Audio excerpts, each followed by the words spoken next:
Começando mais um vídeo, né? Então, no primeiro vídeo a gente falou um pouquinho sobre a anatomia da biomecânica do quadril, né? Então a gente deu uma revisada.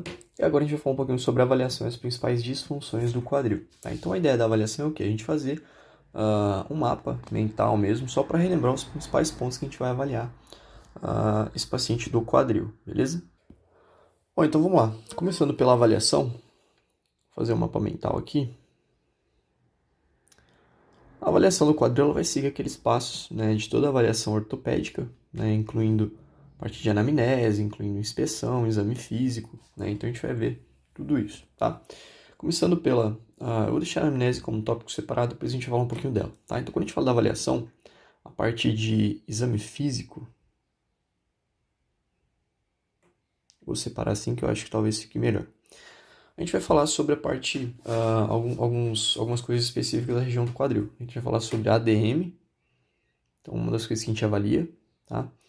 Então a gente sabe que o quadril é uma articulação que vai se movimentar em 3 eixos, né? Então ele faz flexão e extensão, certo? E aí a gente vai ter que ele faz ali em torno de 120 a 140 graus de flexão e de 20 a 30 graus de extensão. Então a gente viu que a extensão é mais limitada por conta dos ligamentos, principalmente. Então ali na parte anterior, o iliofemoral e o ubofemoral. O quadril também faz abdução e adução. Então a gente tem em média ali cerca de 90 graus de abdução e adução em torno de 30 graus de adução pura. Então a gente faz ali a adução combinada com a flexão do quadril para a gente testar, beleza? E a gente vai ter as rotações interna e rotação externa, beleza? E aí para as rotações a gente tem ali, no caso da rotação interna, entre 30 e 40 graus e a rotação externa até 60 graus. O que é importante sobre a amplitude de movimento? Lembra que o quadril ele vai se movimentar, isso aqui a gente está falando, né, de ADM pura do quadril, puro da coxa femoral. Só que a gente tem os movimentos de quadril associados com os movimentos pélvicos. E aí a gente tem lá, a gente for pensar numa bailarina, por exemplo, ela faz movimentos extremamente, uma amplitude extremamente grande, né, relacionada a essa região do quadril, se movimentando junto com a pelve. Beleza? Então é isso. Primeira coisa que a gente avalia, amplitude de movimento, né? E é importante eu comparar com o lado bom, lembrando que isso vai variar muito de pessoa para pessoa, né? Essa questão de ADM. Outra coisa que a gente avalia, que é muito importante, é a função muscular. Então a gente tem os testes de função muscular, que são aqueles testes do Kendall, né? Eu não vou repassar todos os testes, mas a gente tem basicamente os principais músculos que a gente vai avaliar, né? Então aqui eu vou avaliar os flexores, que a gente já viu, né? Então iliopsoas e reto femoral. A gente tem os extensores de quadril, então glúteo máximo e isquios, os abdutores, glúteo médio e mínimo, os adutores, eu tenho adutor curto, adutor longo, adutor magno, grácil e também o pectíneo, os rotadores internos, glúteo médio, mínimo e tensor da face lata, principalmente o tensor da face lata, e os rotadores externos, que são aqueles peritrocantérios. Então, a gente tem piriforme, gêmeo superior, obturador interno, gêmeo inferior, quadrado da coxa e obturador externo, beleza? Então esses são os músculos que a gente vai avaliar em relação à função muscular. Outra coisa que a gente faz no exame físico é avaliar os encurtamentos, né? A gente tem testes específicos ali para quadril, né? Não só encurtamento, mas os testes específicos para essa articulação. Então, alguns a gente vai falar mais deles separadamente, mas eu vou citar aqui de modo geral alguns dos principais que a gente faz, né? Então a gente tem um teste que é bem interessante para fazer no quadril, que é o teste de Faber. O teste de Faber, ele não é um teste que ele tem uma especificidade tão grande, né? Mas ele é um teste muito interessante porque ele serve como se fosse uma bússola, tá? Então, quando o paciente faz o Faber ali, ele tem uma dor anterior, a gente pode suspeitar, por exemplo, de um iliopsoas, alguma coisa nesse sentido, né? Algo articular. Quando ele tem uma dor lateral, a gente pode suspeitar de uma tendinopatia de glúteo ou da síndrome trocânter maior, né? Se ele tem uma dor mais posterior, a gente pode desconfiar de uma sacroiliaca, né? E aí a gente vai e realiza os testes específicos para cada uma dessas articulações, tá? Mas o teste de Faber, ele vai ser legal para fazer ele para indicar, né, onde pode ter uma disfunção para a gente ir lá e fazer outros testes para tentar descobrir, tá? A gente tem também o teste de Thomas, que é para avaliar se existe algum encurtamento do músculo iliopsoas, né, ou até mesmo do reto femoral, no caso do Thomas sensibilizado, ou Thomas adaptado. Né? A gente tem o teste de Ober, que é o teste de encurtamento do tensor da face lata. A gente tem o teste de Fadir, que é o teste mais específico para a CIFA. Né? A gente tem o teste de dominância de glúteo médio e tensor da face lata, que é um teste mais de força mesmo. Glúteo médio e tensor da face lata. A gente vê qual músculo ele atua mais no movimento de abdução com rotação interna. Bom, além disso, é claro, tem vários outros testes, né? Então tem os testes, por exemplo, de Geislin, tem o teste de thrust da coxa, compressão dos ilíacos, que são mais específicos para a articulação sacroiliaca. Então a gente faz alguns testes simples, e com base no que o próprio paciente diz, né? Amnésia, local da dor, o histórico, né? Se teve algum... enfim... a gente vai ter vários outros testes que a gente pode realizar, tá? Não vou falar todos aqui, porque a gente vai ver, quando a gente for falar das disfunções do quadril em específico, quais são os principais testes ali que são utilizados, beleza? Ainda em relação ao exame físico, a gente tem a questão da palpação, que é importante.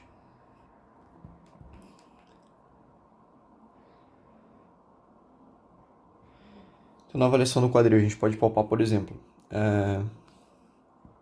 alguns pontos de referência. Então, a gente tem os ilíacos, a crista ilíaca, as espinhas ilíacas, anterior superior, anterior inferior. A gente tem região de trocânter. Na lateral do quadril a gente tem glúteo médio, então a gente tem músculos, né, palpação do trocânter. Aí a gente tem vários músculos que a gente pode palpar.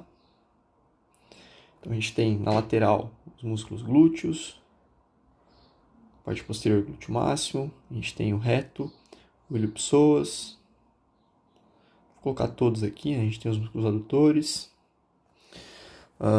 Enfim, a gente tem todos os músculos ali no compartimento quadril, né, que a gente pode palpar para encontrar. Quando a gente pensa na palpação, a gente vai tentar encontrar alguma sintomatologia, dor, algo que reproduz o sintoma. Né? Então, muitas vezes a gente pode ter um sintoma muscular, algo nesse sentido. Tá? Então, palpação geral ali, né? Questão de estruturas ósseas, músculos, tensor da face lata, geralmente fica bem tensionado, iliopsoas, piriforme, tá? Então, tensor da face lata, iliopsoas já falei, piriforme, né? Então, todos os músculos ali relacionados ao quadril que a gente viu anteriormente lá na revisão de anatomia, beleza? Outra coisa que a gente avalia também nesse exame físico é a questão de sensibilidade, né? Porque a gente tem vários nervos que passam por essa região do quadril, né? Então, a sensibilidade, se a gente tem uma diminuição de sensibilidade ou ausência de sensibilidade, né? A gente chama de hipoestesia ou, no caso da ausência de sensibilidade, anestesia. Então, a gente pode ter também uma alteração ali, principalmente no nervo cutâneo femoral lateral. Né? Então, indivíduos ali, a gente vai falar da CIFA, né? Mas na CIFA, no pós-cirúrgico, a gente pode ter uma lesão desse nervo cutâneo femoral lateral, que é responsável pela sensibilidade toda lateral da coxa. Né? Então, esse seria o principal ali, mas a gente tem outros também, tá? Então, a gente avalia a sensibilidade na região do quadril. E basicamente é isso, né? Então, em relação ao exame físico, a gente fala um pouquinho, né? Só colocando umas cores aqui. A gente fala um pouquinho aí da questão da palpação. A gente falou dos testes específicos, função muscular, amplitude de movimento, sensibilidade. Faltaram os testes de função, né? Então a gente também avalia a função, os testes funcionais. Função. E o teste que a gente sempre utiliza, né, é o step down. A gente faz a pontuação dele, tem várias coisas que a gente pontua, né? Tronco, quadril, joelho, equilíbrio, estabilidade, várias coisas. E até mesmo teste de agachamento, né? Então, teste de agachamento profundo, é bastante utilizado ali na CIFA, por exemplo. Pode pedir para o paciente fazer um gesto esportivo, né? Posso pedir um gesto ou movimento funcional. Então, é aquele movimento que às vezes o paciente sente dor para a gente avaliar o que pode ter de errado aí nisso. Tá? Então, basicamente, esses são alguns exemplos só de testes funcionais. Lembrando que a avaliação tem vários pontos, né, que a gente precisa ver. E aí a gente acabou não falando, mas a gente tem também a questão de anamnese. Né? Então a gente tem a anamnese, que é extremamente importante. E é na anamnese que a gente vai colher a história desse paciente, né, e tentar entender o que aconteceu. A gente vai criando a nossa hipótese na própria anamnese. Então, algumas coisas que são importantes a gente perguntar, né? Tem toda aquela questão de queixa principal, histórico da moléstia atual, histórico da moléstia pregressa, né? Então, o que incomoda mais o paciente, qual que é a principal queixa dele, como aquilo aconteceu, desde quando ele vem sentindo, né, esses sintomas. A questão da dor é extremamente importante, né? E a dor, ela nos dá várias pistas interessantes. Então, a gente tem, por exemplo, o local da dor e a intensidade da dor, que a gente costuma quantificar geralmente pela EVA, né? Então, de 0 a 10, quanto você sente de dor, né? Então, intensidade, o que ele faz que melhora, o que ele faz que piora, né? Tem alguma coisa que melhora ou piora, esse tipo de coisa. O local é importante porque a gente tem algumas dores que são não características, mas que a gente associa com algumas patologias, né? Então, por exemplo, uma dor lateral pontual em cima do trocânter, né? A gente desconfia geralmente, né, a gente pode desconfiar ali de uma tendinopatia de glúteo, né, de glúteo médio ali, ou assim, de um trocânter maior, né? Tem vários nomes ali diferentes. E aí a gente vai avaliar, vai fazer os testes específicos para aquela determinada patologia e ver se realmente eles dão positivo, se pode ser aquilo ou não. Se a gente tem uma dor em C, né, essa dor em C, no quadril, ela é bem característica da CIFA, né, da síndrome do impacto. E a gente faz os testes para ver se pode ser isso. Uma dor anterior no quadril, ela pode ser uma contratura de ilha-psoas. Tá? Tô dando exemplos bem genéricos só para a gente entender a importância de saber, né, de falar sobre isso na anamnese. Tá? Então a dor, o local da dor é importante porque ele também vai ajudar a guiar o nosso exame físico que a gente vai fazer posteriormente. Tá? Então lembra que primeiro a gente faz a anamnese, depois o exame físico. E aqui eu vou colocar também alguns questionários que a gente pode colocar na anamnese. Então a gente tem alguns questionários importantes para quadril, né, que servem tanto para anamnese quanto também para critério de alta. Então a gente tem o AGOS, que é um questionário bastante usado. A gente tem o IHOT 30 e a gente tem o Harry Hips Score, eu acho que é isso, né? Ou Harry Hips Score, que é o Harry Hip Score, que é o HHS. Tá? Então esses são alguns questionários que a gente pode utilizar para ver questão de funcionalidade do paciente, nossas AVDs, coisas nesse sentido. Tá? Então isso é o que a gente vê dentro desse processo de avaliação do quadril, beleza? Então a gente falou sobre algumas coisas. Tem outras coisas também, mas isso aqui é só para ter uma ideia meio geral. E uma coisa importante da anamnese, né, é a gente descartar as red flags, né, ou as bandeiras vermelhas. Então lembra que a articulação do quadril, muitas vezes a gente pode ter dores que são viscerais sendo refletidas nessa região de quadril. Né? A gente precisa estar atento a isso, tá? Então, red flags, a gente sempre, que a gente tem na anamnese um histórico de trauma, a gente desconfia de algo mais sério, né? Então, se a gente está falando de trauma, pode ter algum tipo de fratura, alguma lesão mais grave. Câncer ou tumor, né? Então, se o paciente relata, por exemplo, perda de peso, né, nos últimos dias, se ele relata histórico de câncer ou tumor, alguma coisa nesse sentido, tá? A gente pode ter até sintomas vindo da região pélvica, como a gente falou. Eu posso ter pelve ou região visceral. Em mulheres a gente tem ali a região do próximo ali do quadril, a gente tem o útero, a região de trompas uterinas e tal. Então, pode ter alguma relação com isso, tá? A questão de dor em repouso, né? Então a gente sempre desconfia uma dor em repouso, uma dor progressiva que não melhora, uma dor durante o sono, né? Então alterações relacionadas ao sono. Esse tipo de coisa a gente sempre desconfia de algo mais grave, tá? Então é importante dentro dessa anamnese a gente descartar as red flags. Uma vez que a gente identifica algum tipo de red flag, a gente encaminha para um profissional médico, né, para avaliar isso melhor, beleza? Então essas são algumas considerações importantes em relação à avaliação, né? Só para a gente ter um mapa mental e ter uma ideia ali de tudo que a gente avalia dentro do quadril, tá? É bastante coisa. Tem mais coisa também, mas só para ter uma ideia meio geral. E agora a gente vai falar um pouquinho sobre as principais disfunções do quadril, tá? Então vou colocar o mapa mental que a gente fala delas. Bom, então começando a gente vai falar sobre uma disfunção bastante comum, né? Que é a bursite trochantéria, né? Vamos colocar como esse nome ali. Tem tendinopatia de glúteo, né? Tem várias nomenclaturas ali. A gente vai colocar como bursite trochantéria. Vou fazer um esqueminha aqui pra gente falar dela que eu acho que talvez facilite o entendimento. Bom, eu fiz um esqueminha aqui que a ideia é facilitar o entendimento, tá? Então aqui a gente tem basicamente a pelve, né? Aqui a gente tem a coxa femoral e aqui a gente tem o fêmur, tá? E a gente lembra que aqui, próximo ao trocânter maior do fêmur, a gente tem uma bursa, né? Que é a bursa trocantérica. Aqui a gente tem o glúteo médio e glúteo mínimo, então a gente tem os músculos glúteos, médio e mínimo. Aqui na lateral a gente tem esse músculozão aqui que é o tensor da face lata. Tá? E tem um conceito bem legal que eu vi numa aula, né, de um cara que é muito bom, que é o professor Paulo Márcio, que ele deu uma aula sobre essa tendinopatia de glúteo, né, ou bursite trochanteric, que ele falou que a gente tem dois grupos musculares aqui envolvidos. Né? A ideia do conceito dessa disfunção é que a gente tem os músculos abdutores, né, que funcionam como se fossem protetores. A gente tem um grupo protetor de um lado, então a gente tem os protetores da bursa e a gente tem os músculos tensionadores da bursa. Como assim protetores e tensionadores?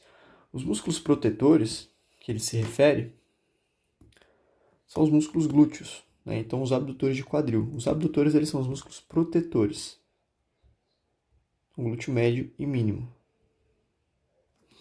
Os músculos tensionadores aqui no caso, né? O tensionador é o tensor da face lata. Tá? Então basicamente, vamos só pensar numa característica biomecânica que é importante aqui. Quando a gente faz um movimento de adução do quadril, ou seja, quando faz um movimento de adução, a gente tende a ter um aumento da compressão nessa região da bursa. Tá? Então lembra que qual que é a função da bursa? A bursa ela serve para diminuir o impacto entre o cisalhamento de um músculo sobre um osso, alguma coisa nesse sentido. Né? Então geralmente a gente tem essas bursas em regiões de protuberâncias ósseas e a gente tem músculos ou tendões passando próximos. Beleza? Então aqui o tensor ele tende a gerar uma compressão dessa bursa. E quando a gente faz a adução, essa compressão na bursa ela aumenta mais ainda. Então tem estudos biomecânicos mais antigos que mostram que conforme a gente faz a adução, essa compressão tende a aumentar. Então em 10, 20, 30 graus a gente tem uma compressão que tende a aumentar mais. Né? 30 graus é o máximo de adução, se a gente for pensar. Então a gente tem uma maior compressão naquela região da bursa, certo? E aí a gente pode associar isso com a mecânica de um atleta, por exemplo. Então, se ele salta muito, ele tem um movimento de adução na aterrissagem, né? Um movimento de válvula associado à adução, rotação interna, coisa nesse sentido, a gente pode ter um aumento nessa compressão. E com o passar do tempo, isso pode gerar um processo ali que cause dor nesse atleta. Tá? E aí, a gente tem os músculos os abdutores, que vão diminuir esse movimento de adução. Então, eles fazem a abdução, eles controlam essa adução excessiva. Tá? Então, a gente pode ter, no caso aqui nessa balancinha, né, duas coisas. Ou eu tenho os músculos tensionadores funcionando muito, ou eu tenho os músculos protetores funcionando pouco. Então, o ideal é que eu tenha um equilíbrio, Tá? Então, basicamente é isso. Eu espero que tenha dado para, pelo menos, ter uma ideia do que seria esse conceito. Né? Então, quando a gente pensa nessa bursite, a etiologia geralmente vai estar relacionado com sobrecarga, né? E aumento de demanda. Tá? Então, ou sobrecarga ou aumento de demanda. É comum em atletas, corredores também tem bastante, né? Síndrome do trato iliotibial ali, um pouquinho diferente, mas algo parecido ali. Tá? Basicamente é isso. Então, esse fator aqui é o fator biomecânico, que eu já expliquei. Então, o movimento de adução tende a aumentar a compressão na bursa. E aí a gente tem os músculos protetores, que são os abdutores, e os músculos tensionadores, no caso o tensor da face lata. Quanto maior a adução, maior a compressão desse músculo sobre a bursa. Né? E a gente pode ter até mesmo um aumento da tensão desse músculo, um encurtamento, contraturas e tal, que geram mais compressão ainda, que aumenta essa compressão. E o tratamento, né, não é algo tão... o sintoma, né? O sintoma bem característico. Lembra que a gente falou da dor, o local da dor? Então, o sintoma bem característico dessa patologia é a dor lateral no quadril. Tá? Então, o paciente ele relata uma dor bem lateral na região do trocânter maior. Então, dor lateral do quadril. A dor tende a reproduzir o movimento de adução, principalmente, por conta disso que a gente falou, né? Então, na adução tem aumento da compressão, geralmente reproduz a dor. E o tratamento de forma geral, né, a gente não vai aprofundar aqui em tratamento e tal, mas basicamente ele vai incluir um fortalecimento de alguns grupos, né, principalmente do grupo ali que a gente chama de protetor. Então, fortalecimento dos abdutores do quadril, fortalecimento dos rotadores externos e também o trabalho de core. E as coisas que é importante também é o controle de carga, né? Então, diminuir a demanda e dar tempo para esse tecido se recuperar, beleza? Então, basicamente é isso, né, em relação a essa bursite trochantéria. A gente falou, assim, de forma bem geral, né, sobre a questão biomecânica, o principal sintoma dor lateral do quadril, etiologia geralmente está relacionada a uma sobrecarga, aumento de demanda, e o tratamento envolve fortalecer esse grupo protetor, né, e também inclui até mesmo distensionamento dos músculos tensionadores. Então, eu posso incluir ali, por exemplo, terapia manual, para liberação do tensor da face lata, alongamentos, enfim, coisas nesse sentido, uma vez que eu tenho, por exemplo, um encurtamento dessa musculatura, beleza? Então, em relação à bursite, basicamente é isso. Agora a gente fala de um outro conceito aqui, que é a luxação do quadril.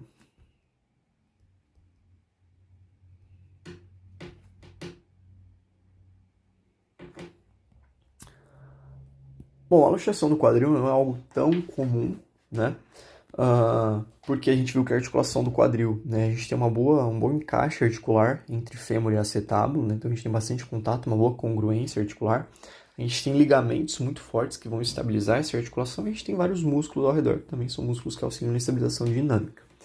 Então, geralmente, essa luxação do quadril, a etiologia dela está relacionada a eventos de alta carga ou eventos traumáticos. Então, está relacionado a traumas e eventos de alta carga. Comum ali, por exemplo, acidente de carro, tal, coisas nesse sentido. E aí a gente tem diferentes mecanismos, né? Esse desenhozinho que eu fiz aqui, que parece umas bailarinas, que são mecanismos de luxação, tá? Então, geralmente, né, aqui nessa primeira imagem, a gente tem um movimento de rotação interna com adução, tá? Então, quando a gente tem um movimento de adução associado à rotação interna, a gente tende a ter uma luxação posterior, tá? Então, quando eu tenho um impacto com a minha perna em adução e rotação interna, a gente tem que ter uma luxação posterior. Isso aqui é comum em acidente de carro, né? Quando você tem um acidente ali que bate, né? E a perna do indivíduo é lançada contra o painel ali, é como que a gente tem essa luxação posterior. Então, a gente tem um momento de adução e rotação interna associados. Aqui, no caso, a gente está vendo o indivíduo também de frente, né? E a gente tem um momento de abdução com rotação externa. Nesse caso, é mais provável de a gente ter uma luxação sentido anterior. Beleza? Então, uma vez que eu tenho um impacto aqui, por exemplo, de alta intensidade nessa região, é mais provável que o meu quadril luxe anteriormente. Beleza? Então, só para a gente entender um pouco sobre esses mecanismos de luxação, né? Então, uma vez que o paciente chegou, a gente vai ouvir a história dele na anamnese, a gente imagina aquilo que aconteceu e a gente consegue ter uma ideia de qual foi o principal mecanismo. Tá? Em relação às complicações que a gente pode ter decorrentes de uma luxação do quadril, tem o processo de neuropraxia do nervo ciático. Neuropraxia é uma lesão do nervo ciático. Então, geralmente, esse paciente ele vai evoluir com uma parestesia posterolateral, né, do membro inferior, que é por onde passa esse nervo. Parestesia está relacionada à perda de força, né?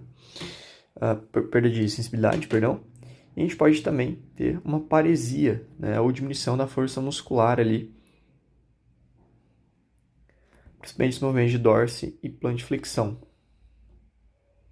Lembra que depois o nervo ciático ele vai se dividir, né, em nervo fibular ali, a gente tem o fibular superficial, fibular profundo e tal, que vão nervar ali essa musculatura plantar-dorsiflexora. A gente tem o nervo tibial e tal, etc. E a gente pode ter também o paciente evoluindo para uma necrose avascular, que é o que a gente vai falar daqui a pouco.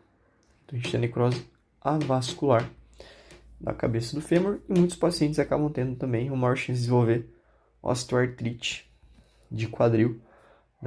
Então, de 20 a 50% dos pacientes que têm uma luxação de quadril tendem a desenvolver osteoartrite de quadril. beleza? Que é só pra gente ter de forma geral. O tratamento a gente não vai falar, mas basicamente vai incluir outra parte de fortalecimento, né, de mobilidade, coisas nesse sentido. E em alguns casos é até mesmo cirúrgico. Tá? Então, luxação de quadril, é importante a gente entender a etiologia, os mecanismos, né, e algumas possíveis complicações que a gente pode encontrar nesse paciente. Outra coisa que a gente tem é a necrose avascular na cabeça do fêmur. Né? Vou colocar aqui necrose avascular.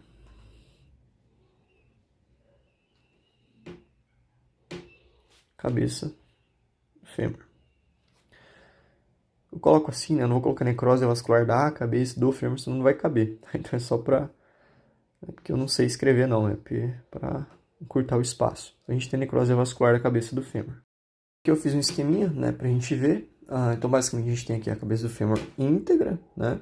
E aqui a gente tem o processo de degeneração, que é a necrose. Né? Então quando a gente fala necrose, é a morte, esse processo de morte celular, tá? Essa necrose vascular da cabeça do fêmur, ela tem uma etiologia desconhecida até o momento, né? Então a gente não sabe exatamente qual a causa, tem algumas hipóteses, né?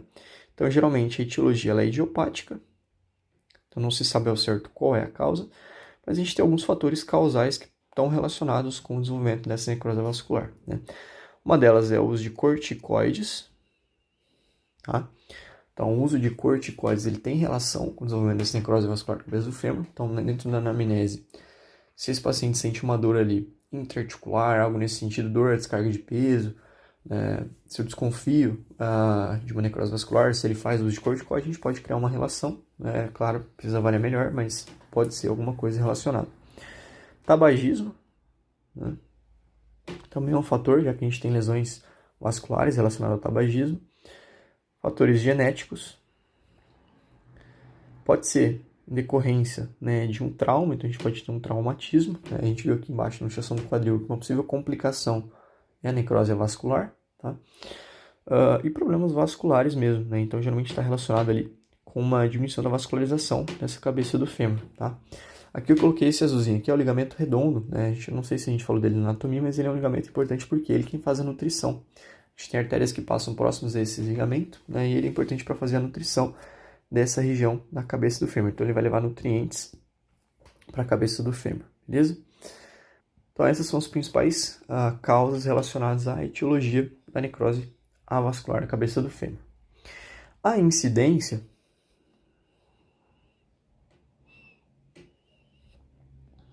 geralmente, né, ela tende a ser maior em homens, então a gente tem uma maior prevalência em homens, então uma relação de mais ou menos 4:1. Né? Então 4 homens para uma mulher. Então a maior prevalência é indivíduos homens. Geralmente, ela tende a ser bilateral, pelo menos a metade dos casos, né? Então, alguns artigos trazem que mais de 50% dos casos ele tende a ser bilateral, né? E de 5 a 20% dos pacientes, eles evoluem para o uso de prótese de quadril. Então, eles têm que fazer artroplastia de quadril. Tá? Então, alguns dados importantes em relação à incidência. A fisiopatologia, a gente já falou aqui um pouquinho, está relacionado à vascularização, mas só para a gente ilustrar. Fisiopatologia.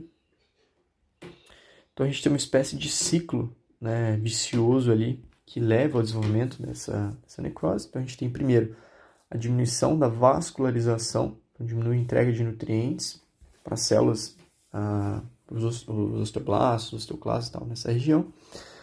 Isso faz com que a gente tenha um processo de degeneração e deformação estrutural,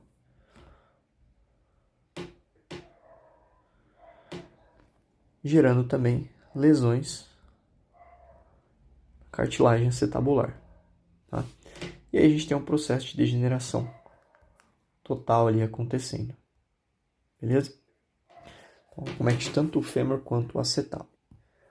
Sintomas, né? Isso é importante. Como é que a gente vai diagnosticar? Né? Como é que a gente vai saber se esse paciente tem ou não? Não diagnosticar, mas como é que a gente vai ter a hipótese. Né? Então, os principais sintomas que esse paciente ele vai ter, geralmente é uma dor profunda, né, na região da virilha. Então, o paciente ele relata uma dor profunda na virilha, algo ali intra-articular mesmo, tá? E geralmente, né, essa dor ela vai aparecer durante o movimento e ela tende a piorar com descarga de peso, né? Então, uma dor que piora muito durante a descarga de peso, tá? Então, tendo esses sintomas, dor profunda na região da virilha que piora, né, durante a descarga de peso e movimento, a gente pode acender um alerta ali para uma necrose vascular da cabeça do fêmur. Em relação ao tratamento, né, é um pouco complexo ali.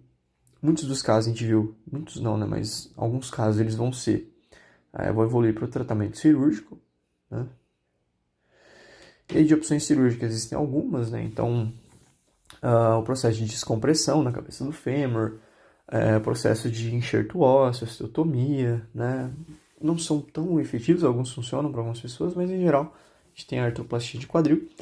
E o tratamento com a fisioterapia, né? Ele envolve diminuição desses sintomas. Então a gente tem as mobilizações, com foco em ganho de ADM, né? Caso o paciente tenha uma restrição, algo nesse sentido. Uma coisa que é muito utilizada são as manobras de descompressão. Então, o paciente sente a dor na descarga de peso. Então, a gente faz uma descompressão, que é aqueles movimentos de tração, né, que aliviam muito a dor, né? Então, quando você faz uma tração articular, alivia bastante a dor desse paciente. Alongamentos também são bastante utilizados. E o trabalho de fortalecimento é muito importante também, tá? Então, só algumas condutas bem gerais mesmo em relação à necrose vascular da cabeça do fêmur. Bom, basicamente é isso. E aí a gente tem uma parte separada, né? Eu vou puxar para cima que a gente vai falar agora, que é a traumatologia, né? Então, os traumas. Deixa eu puxar esse quadril para cima, dar uma ajeitada aqui e a gente vai falar da traumatologia. Bom, na verdade eu vou encerrar esse vídeo por aqui, né? Eu vou deixar para fazer um vídeo separado falando sobre trauma e fratura, né? Que a gente fala de consolidação, os tipos de consolidação, fixadores e tal nesse sentido. Mas, basicamente é isso, né? Então a gente falou um pouquinho aí sobre avaliação do quadril, de modo geral, falou um pouquinho sobre as principais disfunções do quadril. E tem um vídeo anterior que fala sobre anatomia biomecânica, então assistam lá esses vídeos, né? E o próximo vídeo a gente fala um pouquinho mais específico sobre fraturas e traumatologia, para não ficar um vídeo muito longo também. Beleza? Então valeu por ter assistido até aqui. Basicamente é isso.